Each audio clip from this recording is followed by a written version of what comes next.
not habituated to speak publicly. When I was in the bar, I was trained to speak before the judges, but in these 9 years, I have almost forgotten how to speak publicly.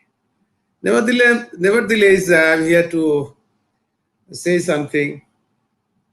The question that you have asked me, the answer from me is that, of course, the litigants are being benefited hugely.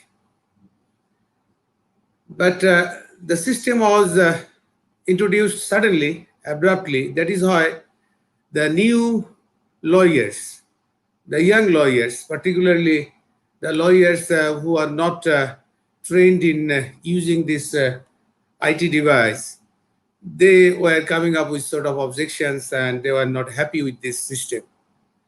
And in order to resolve this issue, my suggestion is that there should be mixed, there should be hybrid system in place.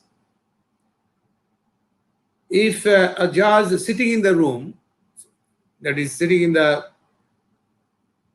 courtroom or in the Khas Kamra, his chamber, can connect those who wants to conduct the hearing virtually, and at the same time, if a judge can hear the matter actually, and with the passage of the time, I believe that the lawyers will be accustomed.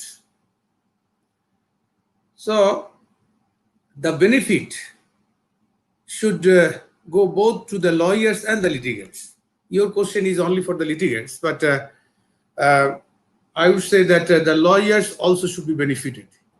Here only a section of lawyers are being benefited because they have all the facilities to be connected with the virtual court. But the lawyers who are not well off or who are not trained to do these cases virtually, because of their unhappiness, now we have again resumed the normal function. So this new normal, as uttered, as expressed by the both the panelists, is not any sort of complicated thing. So there is the responsibility from both the government, from the Bar Council, and from Bar Association. They should take up some programs to train them up, to encourage them to practice through virtual form. And the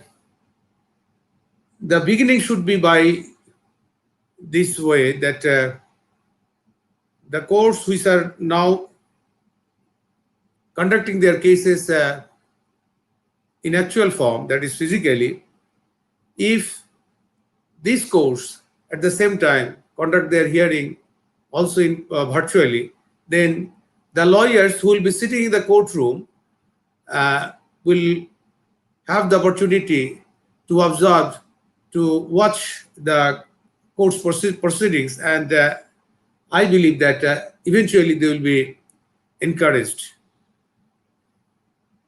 Yes.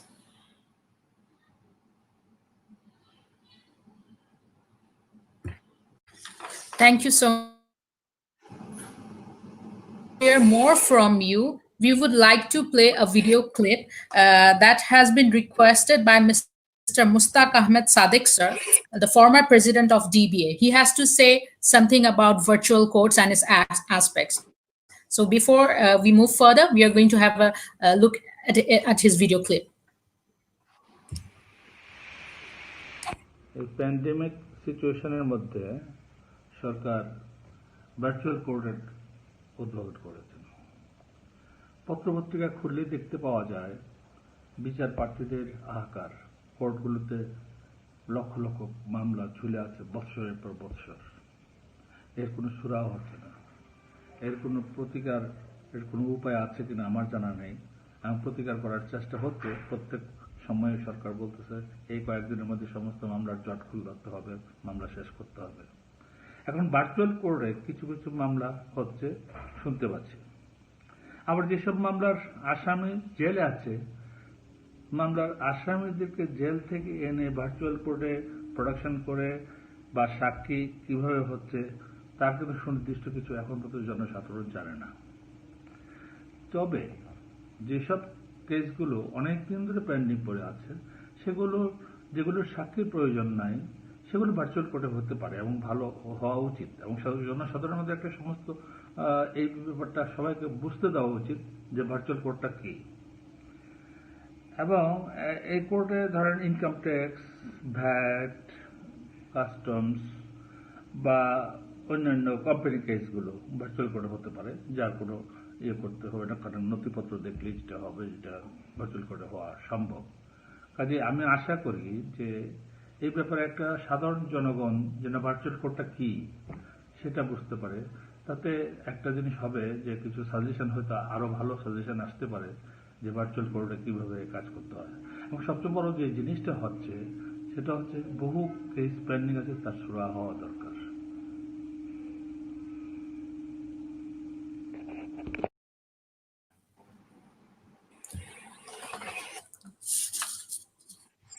Sir, now we would like to know from you যে উনি যে কথাটা বলেছেন ওনার video ক্লিপের মাধ্যমে about the virtual court system and how the backlog of pending matters should be handled. Sir, এই বিষয়ে যদি আপনি একটু ডিটেইলসে বলতেন। ওয়েল, এটা খুবই সম্ভব। প্রথমত ব্যাকলগ ইস্যুটা করতে হলে অনেকগুলি বিষয় আসে। তার মধ্যে ফার্স্ট ইস্যু হচ্ছে inadequate number of judges. আমাদের দেশে যত ডিসপিউট হয় সিভিল নেচারের অথবা যত ক্রিমিনাল অফেন্স হয় এবং যেগুলি আলটিমেটলি কোর্ট পর্যায়ে আসে, সবই যে কোর্ট পর্যায়ে আসে তা না। There are civil disputes which may come through arbitration or which may be through other forum like ABCCI and other forums. এবং ক্রিমিনাল অফেন্স অনেক কিছুই হয়, সবই যে কোর্টে আসে তা না, অনেক এটা সংখ্যা খুব কম যদিও। তো এই সিভিল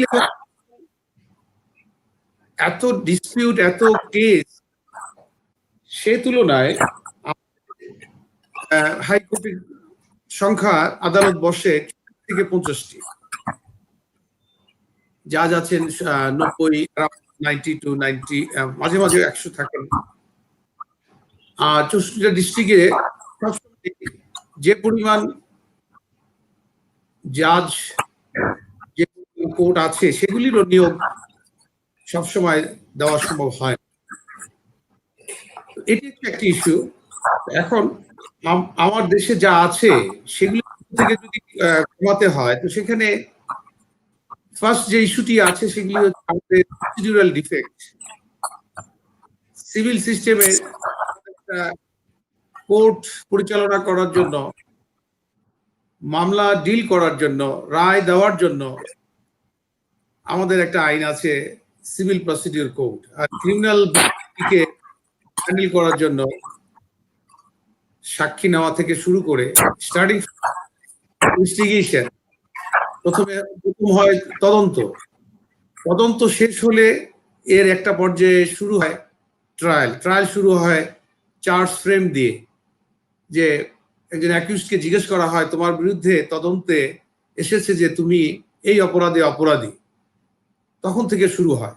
আমাদের দেশে যদিও মানুষজন ভাবে যেদিন থেকে ম্যাজিস্ট্রেট সাহেবের সামনে একজন অ্যাকিউজডকে নিয়ে যাওয়া হয় সেদিন থেকেই বোধহয় ট্রায়াল শুরু হয়, কিন্তু ট্রায়ালটা শুরু হয় অনেক পরে।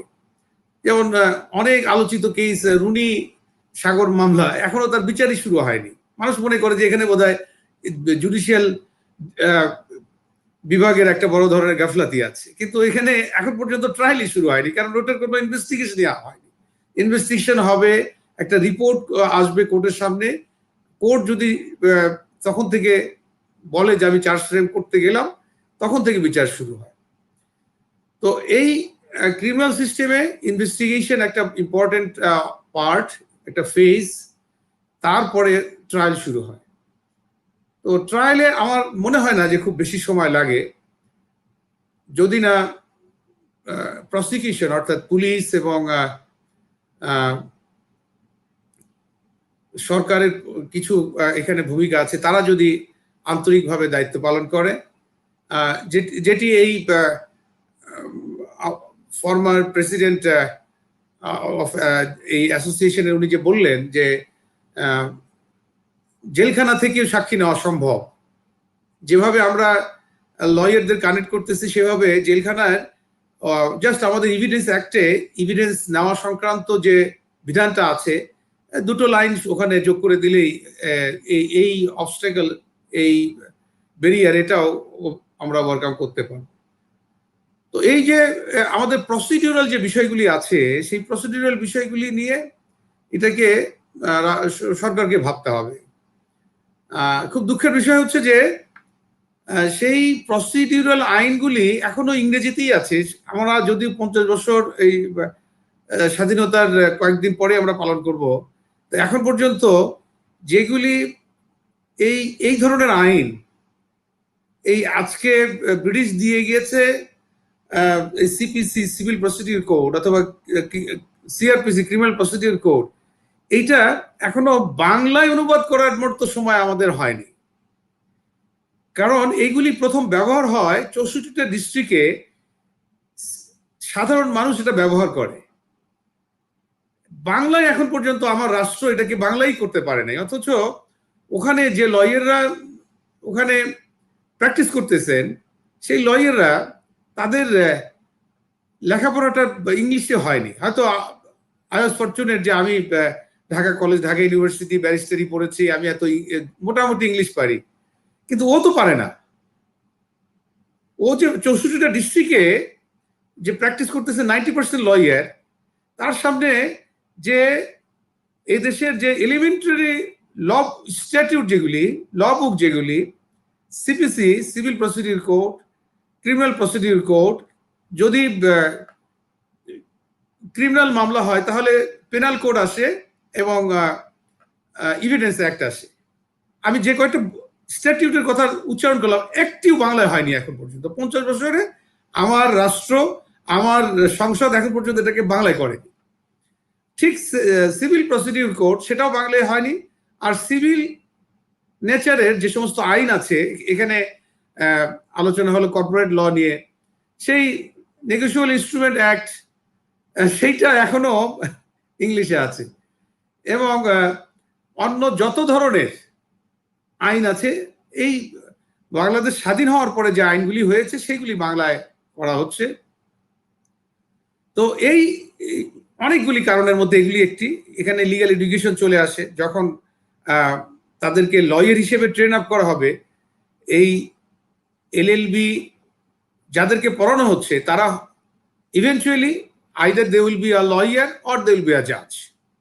সুতরাং এখানে একটা গুরুত্বপূর্ণ বিষয় আছে যে মামলা যে ব্যাকলগ আছে সেটা কমানোর জন্য ওই জায়গায় কিভাবে ট্রেন আপ করবে, ওখানে থেকে যেভাবে ট্রেন্ড আপ হয়ে আসবে, তারপরে স্টেজটা হচ্ছে সে যখন প্র্যাকটিস করবে, সেই যে চেম্বারে কাজ করবে, তার হাতে কলমে কাজ শেখানোর পাশাপাশি মানসিকভাবে তাকে যে ট্রেন্ড আপ করা হবে, সেটাও একটা গুরুত্বপূর্ণ বিষয়।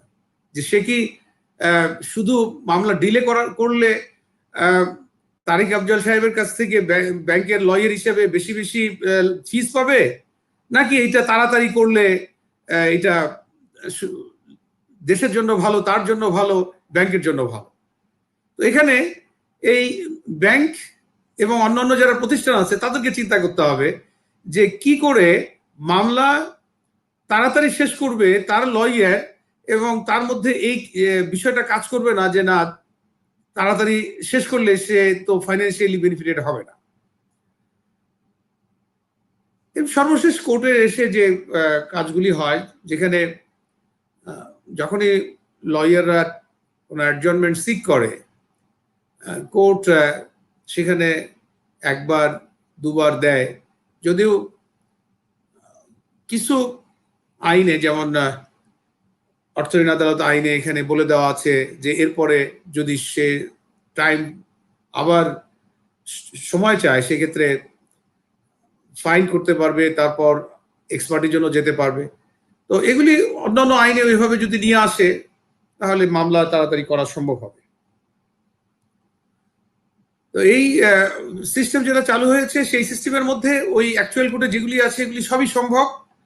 আমি যে বিষয়গুলি বললাম, if all the issues are addressed and dealt with properly, I think the country